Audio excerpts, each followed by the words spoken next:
James Gunn's new DC universe is kicking off with Superman in 2025. We're going to take a look at some of the most iconic stories that inspired Gunn's vision for the movie. If you want to understand Superman, start here. First and probably most well known is All-Star Superman. Superman's cells get oversaturated with solar energy, causing him to slowly die. Essentially, he gets cancer. This is a story of mortality. Superman, the Man of Steel, the Man of Tomorrow, the ultimate embodiment and symbol of hope, is faced with the fact that even for him, tomorrow isn't promised. The comic and even the animated movie focus on his relationships with Lois Lane, Jonathan Kent, and Lex Luthor. I won't spoil anything because I genuinely think that everybody should read this comic at least once. But the core of the story is that even when looking his own death in the face, Superman doesn't shrink back. He doesn't abandon his morals and ideals. His main concern is the people of Earth. He continues to be their hope, but at the same time, it's a human story. He struggles with how and when to tell Lois. He reflects on Pa Kent's death and the fact that he believed Superman was bigger than humanity. He stood for something more. All-Star Superman is an Elseworld story. It's an alternate universe. Grant Morrison wanted this to be the ultimate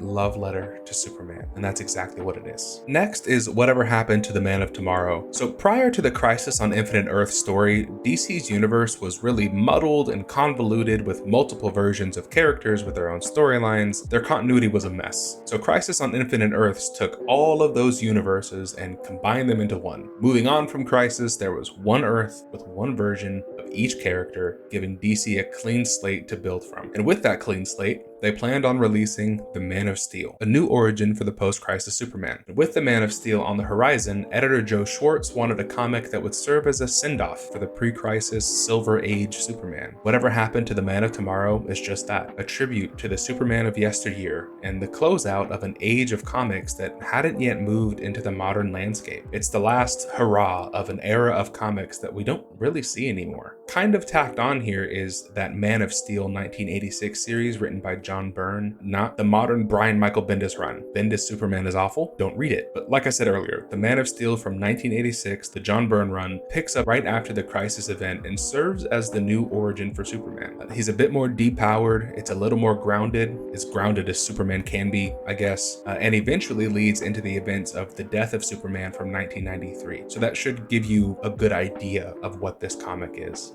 It's a good old classic Superman story, it's a mainstay in his landscape, it's worth a read. Now, Kingdom Come. Kingdom Come is one of the best comics ever written by DC. It asks the question, what if Superman turned his back on humanity? At some point, all of the heroes, the Flash, Superman, Green Lantern, all of them, stopped filling their role as protectors and saviors. It kind of all came to a head with a very specific event that I won't spoil, but essentially, people started wanting a more violent and permanent response from the heroes. They thought that simply apprehending and locking up these villains was too gentle and old-fashioned of a response. They wanted them killed. So the heroes left. In their absence, the metahuman population boomed, and they started acting as these quote-unquote heroes, but in a much more violent and reckless way with no regard for collateral damage or actually saving people. Eventually, the heroes decide that they need to come back. And that's not a spoiler at all, trust me. The story explores their attempt to move humanity back to a place of morality. There's a character in the story named Wesley, and someone quoting his beliefs sums up the tone of the story pretty well. He says, "Human initiative began to erode the day people asked a new breed to face the future for them. He mocked their worth, these newcomers, and spoke instead of legends gone, of costume champions who had in his day inspired human achievement, not belittled it." Kingdom Come is one of those must-read stories, and it could inspire the future of James Gunn's Superman. He shared it as one of the comics that he read when developing the character, and also the art by Alex Ross is incredible. I swear every single page is a masterpiece. If you don't read any other comic on this list, make Kingdom Come the one that you do. The next one isn't a comic at all. It's the original Christopher Reeve Superman. I can't explain how much this movie meant to me as a kid. It was my first real experience with Superman and with superheroes in general, and it's the first vivid memory I have of this entire genre that I love. You know, I love Henry Cavill. I think he had incredible potential, and I feel like his potential was wasted, and he was wasted as an actor and as a fanboy and as just a nerd who loves this kind of stuff, and I hate that because I know if given the opportunity, he would have done the character right. He would have done it justice. He would have cared about it, but the studio he was with at the time obviously didn't, and DC has proven that. It was very muddled, it was dark, he was a brute who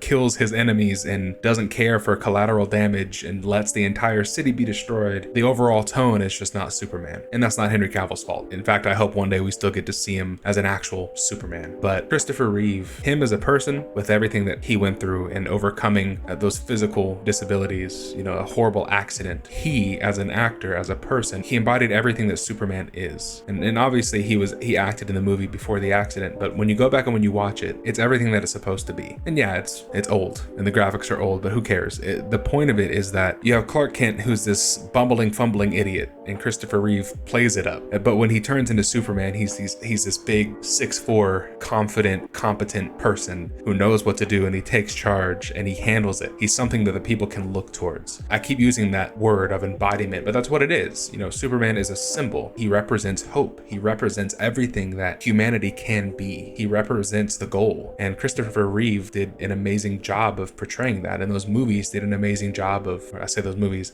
the one original movie did an amazing job of portraying that. And so far in the trailer, I get those same vibes. Obviously it's different. James Gunn is very good at team movies. Guardians of the Galaxy, it's all about a team. Suicide Squad, it's a team. Even Peacemaker to some extent, there's a team dynamic there. And from the trailer, it looks like Superman is gonna be familiar with people and have a team around him, which is fine. But the overall tone reminds me of the Christopher Reeve Superman from, I think it was 1978. And if we can get even halfway there with just the tone and the fact that these are comic book characters, let the comic book movie be a comic book movie. It looks like that's what we're going towards. And if that's even halfway the case, then I'm so looking forward to this movie. So if you want to get to know the character of Superman, read some of these comics, go watch the Christopher Reeve movie. Heck, go watch Man of Steel to see what it shouldn't be. The point is, I'm hopeful that starting off this new DC universe with Superman and with the tone that we see and with the color that we see and with Crypto, the Superdog, I'm hoping that we get everything that it's supposed to be, because DC comics are amazing. I have been